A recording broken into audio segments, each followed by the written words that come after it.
Dolly, you've been sitting on that bike for half an hour. Either ride it or get off. I'm thinking. Sometimes before an important flight, you just need to sit and feel the machine. Listen, are we even insured? I mean, as a business. Officially. Ruby Flanagan, an Irish woman from Belfast, red mohawk, red jacket, and the kind of stare that makes people lower their eyes on their own. After meeting her, people usually check whether all their wheels are still there and whether anything under the hood is ticking. I knew right away this was not just a courtesy visit. She brought with her a strong trail of gasoline, heavy Irish attitude, and an offer. That morning, I was trying to figure out whether you can get business insurance when half the business sounds like a future criminal case. And just as I had almost convinced myself everything was under control, Ruby Flanagan walked into the clubhouse. When someone with that kind of stare enters the room, the laptop closes itself. I don't know if that's survival instinct or just basic manners. So this is where my competition set up shop. Not a bad little nest, Colt, but I expected more smoke, fewer tires, and at least one person who actually looks like a biker. Anyway, I've got an offer from Gardner Wallace. He suddenly packed his bags and ran back to Detroit, so his salvage yard in Murrieta Heights is temporarily hanging in the air. Gardner asked me to keep an eye on the place or help his partner Jamal find a sane new investor. I thought of your little family operation and figured that pile of scrap metal was exactly your style. An investor? Ruby, are you kidding me? If you came here to sell us problems, get in line. I'm already barely carrying a farm, a bunker, a ton of paperwork, chickens, and 2 sisters who are genetically wired to look for trouble. A whole salvage yard is exactly what I was missing for complete happiness.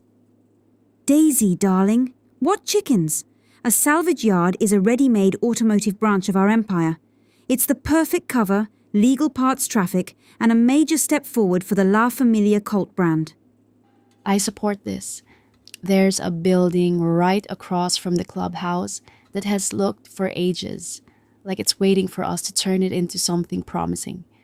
If we move the equipment there, we can close the entire cargo delivery cycle right here in Grapeseed.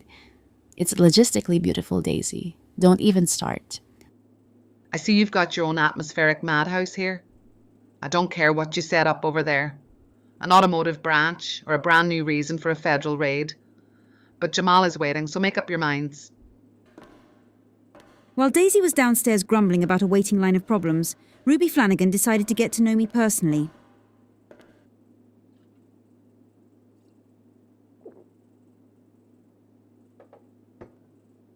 So you're Dixie then?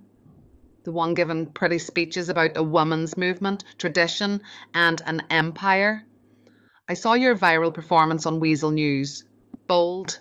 I won't say smart, but definitely bold. Big things always need the right positioning and a name people remember. Hype is a weapon too.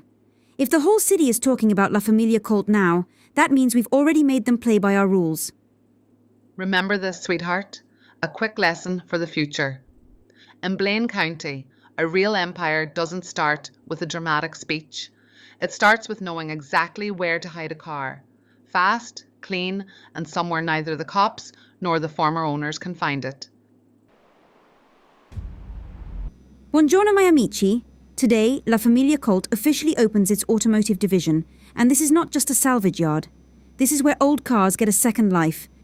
Meet Jamal, cousin of the one and only Yusuf Amir, and now the official co-owner of our automotive division. Okay, I found the first proper job for the tow truck. Dixie, since this whole automotive division and gasoline-scented future was your idea, I suggest you personally open the account. You'll get gorgeous, exclusive content for your amici. Dolly, sweetheart, look at my nails. My manicure was absolutely not designed for contact with 1998 motor oil. It was designed for signing contracts. Fine, if someone in this family has to do the actual work, then of course it's me again. They get contracts and manicures. She was driving to Paleto Forest for an FQ2, while in my head I already saw our automotive division as a stylish premium service. Daisy apparently only saw forest, mud, and one more piece of evidence that my idea should be banned at the county level. The first contact with a civilian vehicle happened almost immediately. Daisy immediately got out to check on the driver, because underneath all that roughness, she does have a heart. It just wears a cowboy hat. But when someone behind her started honking, she very quickly reminded the road who the big sister from Blaine County was.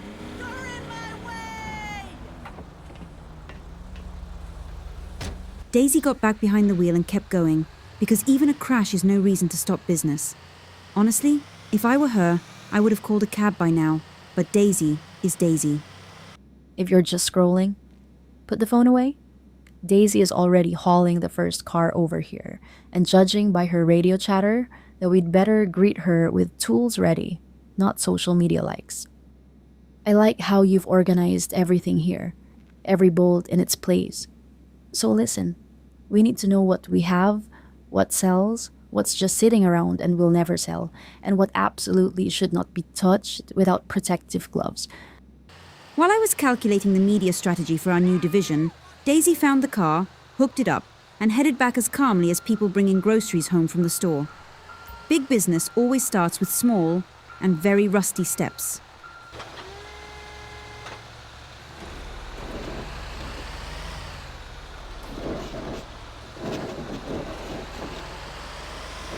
Apparently, the local police decided that a tow truck hauling an FQ2 was a good reason to introduce themselves. Daisy did not wait around for formal charges and simply turned into the woods. Marketing textbooks call this emergency route optimization under crisis conditions. Or, just trying not to go to jail on the first day of work. When people say the last few yards are the hardest, they were probably talking about this exact moment. A damn helicopter exploded and crashed right in front of the hood, while half the city police department blocked the road.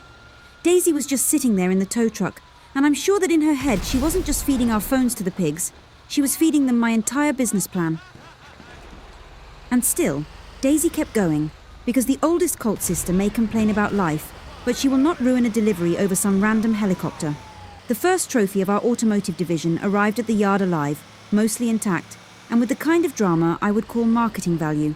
My manicure is safe, the car is back at base, and the empire is growing. 200,000 views in one evening? Dolly, do you realize that the first post with Jamal in the background has already done more for our automotive division than any normal ad ever could? This isn't just a salvage yard, it's a visual story about gasoline, second chances, and a very photogenic co-owner. 200,000 views is great, Dixie. But I hope at least half of them aren't from the federal prosecutor's office. Because if they are, your next viral post will be from behind bars, and I'm not sure they allow live streams in there. This is the last business we are taking on, the last one.